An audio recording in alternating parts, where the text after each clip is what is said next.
Tamil cinema நேயர்களுக்கு அன்பு வணக்கம். வெல்கம் டு எம்டி திரை.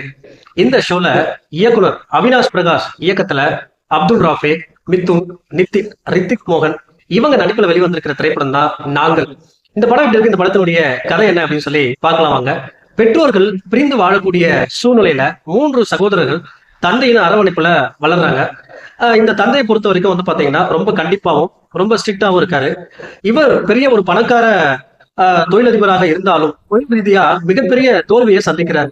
இதனால இந்த 3 சகோதரர்களுமே வந்து பாத்தீங்கன்னா தங்களுக்கு சிறு வயது பருவத்தை தொலைச்சிட்டு குடும்ப பொறுப்புகள்ல மூழ்குறாங்க.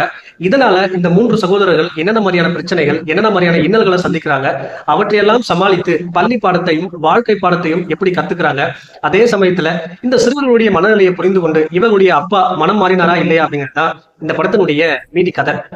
படத்தை பத்தி அலசுவோம் அப்படின்னா, 3 சிறுவர்களுடைய தந்தையாக நடித்திருக்கக்கூடிய அப்துல் ராஃபே தனது கண்டிப்பான நடிப்பின் மூலமாக வில்லனாக தெரிந்தாலும் தனது தோல்வியை நினைத்து துவண்டு அழுகிற அந்த காட்சியாகட்டும், அதே போல நான் மீண்டும் வாழ்க்கையில வெற்றி பெறுவேன் அப்படிங்கிற நம்பிக்கையோடு பேசுற அந்த காட்சியிலாகட்டும் ஒரு குணச்சித்திர நடிகரா கவனத்தை ஈர்க்கிறார்.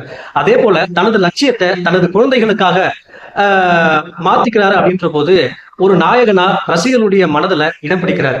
அதே போல அந்த 3 சிறுவர்கள் மிதுன், நிதின், ரித்திக் மோகன் இவங்க வந்து பாத்தீங்கன்னா ஒரு அளவான நடிப்பை வெளிப்படுத்திருக்காங்க. அதே நேரத்துல உணர்வுபூர்வமான நடிப்பை அதிகம் பேசல அப்படின்னாலுமே தங்களது உணர்ச்சிகளை ரொம்ப நேர்த்தியா வெளிப்படுத்தியிருக்காங்க. அது ரசிகர்களுடைய மனதுல ரொம்ப அழகா இடம் பிடிக்கிறாங்க. அதே போல ரொம்ப அளவான நடிப்பின் மூலமா கைத்தட்டலையும் வாங்குறாங்க இந்த 3 சிறுவர்கள். மற்ற நடிகர்கள் நடிகைகள் எல்லாமே வந்து பாத்தீங்கன்னா திரைக்கதை ஓட்டத்துக்கு பலம் சேர்க்கக்கூடிய வகையில நடிச்சிருக்காங்க. இந்த படத்தினுடைய பாடல்களாகட்டும், பின்னணி இசையாகட்டும், இந்த கதைக்களத்துல இருக்கக்கூடிய இறுக்கமான காட்சிகளை ரசிகர்களிடத்தை கொண்டு போய் சேர்க்கிறதுல பின்னணி இசையும் பாடல்களும் ரொம்ப அழகா இடம்பெற்றிருக்கு.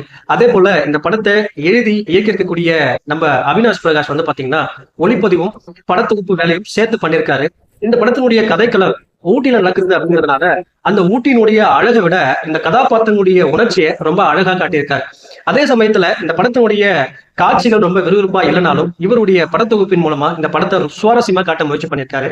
அதே போல இந்த படம் ஆரம்பிச்ச விதம் வந்து பாத்தீங்கன்னா 3 சிறுவர்களுடைய கதையாக ஆரம்பிச்சாலும் அவர்களுடைய தந்தையின் கதாபாத்திரத்தின் மூலமா இந்த திரைக்கதையில விறுவிறுப்பை ஏற்படுத்தினாலும் எதிர்பார்ப்பை ஏற்படுத்தினாலும் திரைக்கதையினுடைய முடிவு, அதாவது எண்டிங்கிற ஒரு தெளிவான தீர்வு சொல்லாததுனால ஒரு மாதிரி குழப்பத்தை ஏற்படுத்துறாரு.